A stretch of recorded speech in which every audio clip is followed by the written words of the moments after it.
Hey, what's up you guys? My name is Amber, welcome to my channel, and today we're going to be talking about the book Emergency Contact by Mary H.K. Choi.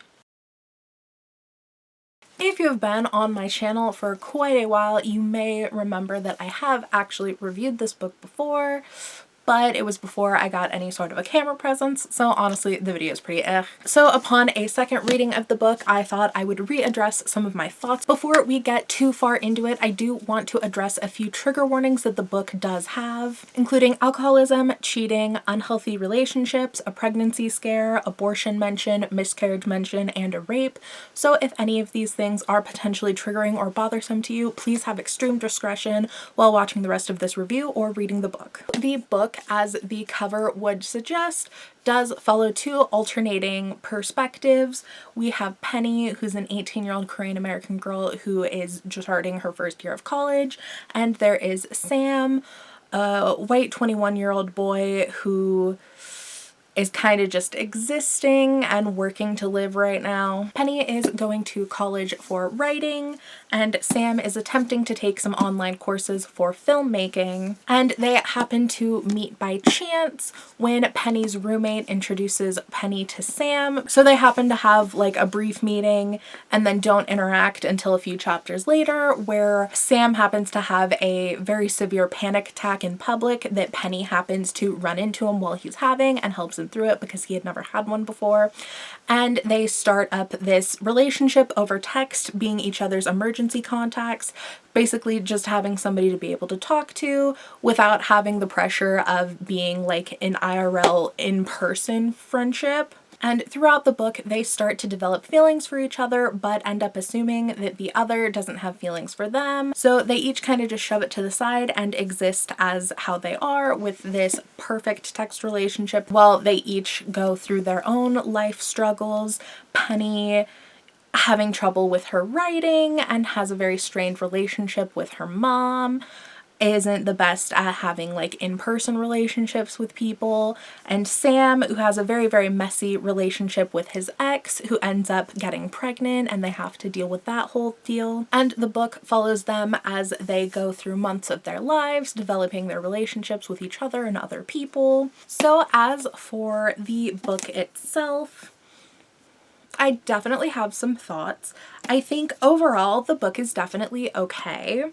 And the first half could probably have used a little bit more work before publishing, if I'm being honest. I think the second half of the book was really, really enjoyable to read, and by that point the author had really got into the swing of her writing style and how she wanted the book to go. So I do think it could have benefited from doing another pass over of the first half of the book, because the first half of the book is a little bit bland. The characters feel very shallow and one-dimensional, as much as the author tries to like add all these different life circumstances to make them more relatable. You know, there's Sam, who's broke and has more of a rough background and a lot of relationship issues, and then there's Penny, who's starting college and has issues forming friendships in real life. And you know, there's so many different things that try to make the story relatable, and definitely do make the story relatable in certain aspects, but for the first few chapters it does feel very stiff and shallow and does not hit the mark. And in the first half of the book, the characters feel very much like they're trying so hard not to be stereotypes that they end up becoming stereotypes in the opposite way, where it feels very like, oh, I'm not like other girls kind of shit. So it does get a little bit annoying to read at certain parts, but not to the point where it ruins the entire book, especially because as the book progresses, it gets better about that. The text does go from being told in present tense to telling flashbacks and then back to present tense without much of an obvious switchback. So there are definitely a few points in the book where you kind of have to like go back and reread just to make sure you didn't miss anything. And there are just like a few little things like that throughout the book where I do think another pass through at editing or proofreading would have benefited. Again, not in a way to where it completely ruins the reading experience, but in a way that was notable. There were several parts where I felt like the book kind of played into stereotypes a little bit, especially with Penny having an Asian background in a way. And like, I want to preface this by saying like, I am not somebody who is of Asian descent, so this is not necessarily my place to make those judgments, especially coming from the book being written by an author who is Asian. But there are just some phrases are used that make it a little bit uncomfortable because they're used in a way that's not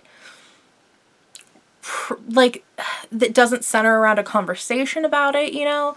Like, Penny mentions how her boyfriend has yellow fever. It does it in a way where it's like very obviously implying that the boyfriend almost fetishizes Asian women without directly saying those words.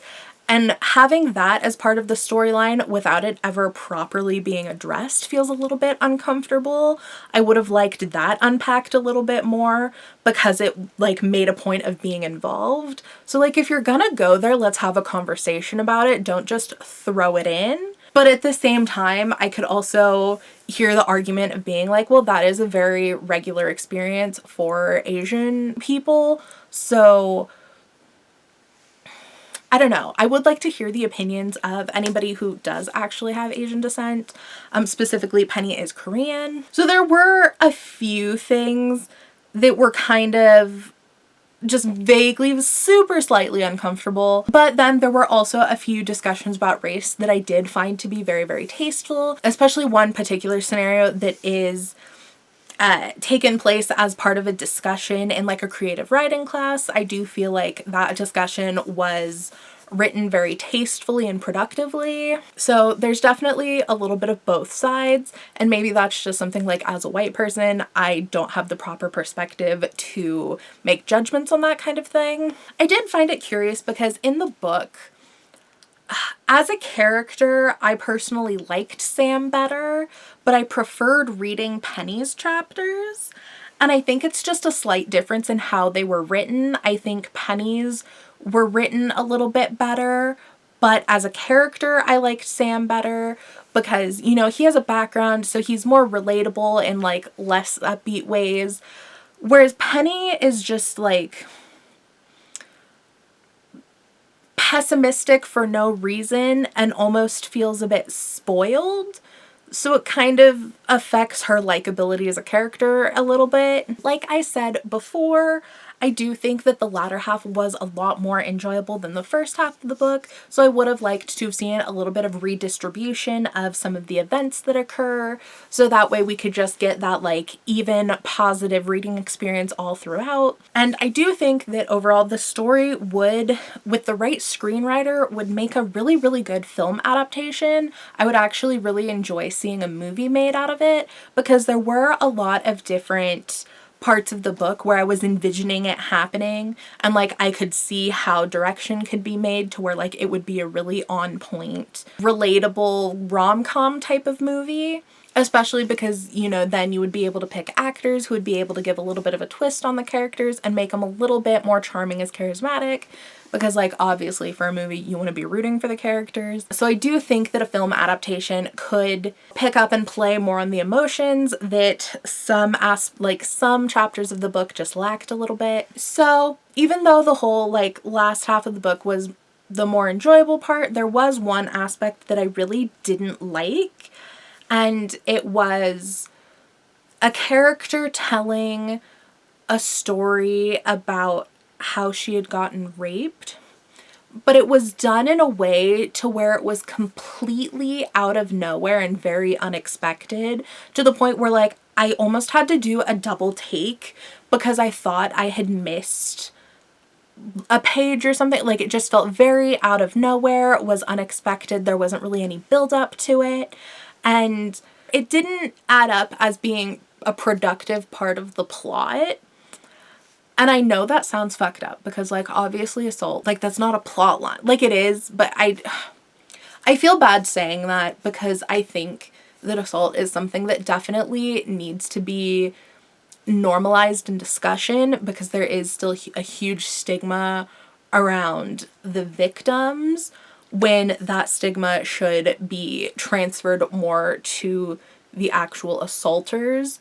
And like, obviously, because like, obviously fucked up, like, needs to not happen. But the whole topic definitely needs to be discussed and destigmatized in reference to survivors, but I feel like if you're going to involve it in a book, or for even that example, in a movie, like if you're going to involve it in a piece of media, it should have relevancy and meaning, because otherwise you just run the risk of having people relive traumatic events for no reason. You know, just if you're going to involve a major trauma in a piece of media, it should have relevancy to that piece of media in a productive way, instead of just utilizing different traumatic topics as like diversity points is almost what it feels like sometimes. And I don't think that that was necessarily the full intent of the author. I don't think that it was meant to be just checking boxes for diversity points, but with how it was written and just how it was gone about, I think could have been done in a better, more meaningful way, especially because the topic is brought up so abruptly and unexpectedly that it was definitely like very, very off-putting. And again, that's not to say that sexual assault is something that shouldn't be discussed, especially in young adult literature.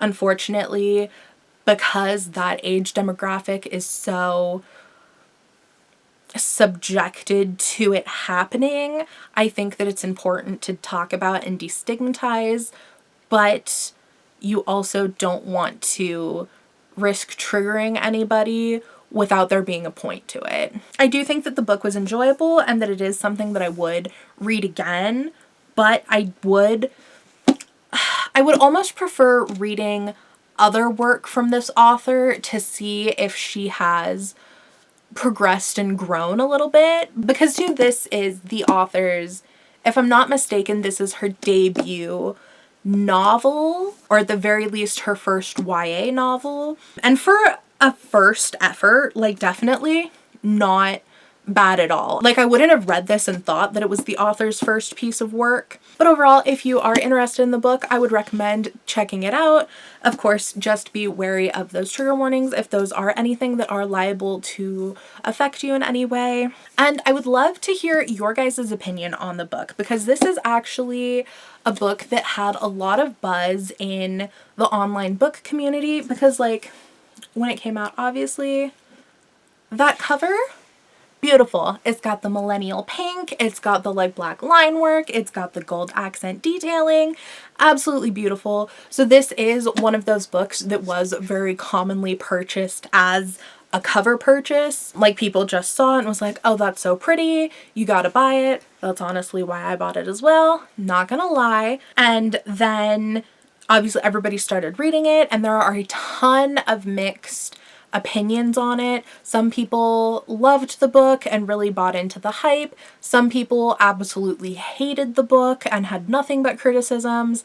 I am definitely in the middle, leaning more towards like, it was good, it just could have been better. So I'd love to hear your guys' opinions on the book, if any of you guys have read it for yourselves, or if you would have any interest in reading it after watching this review. Thank you guys so much for watching. I had a blast hanging out with y'all. Peace.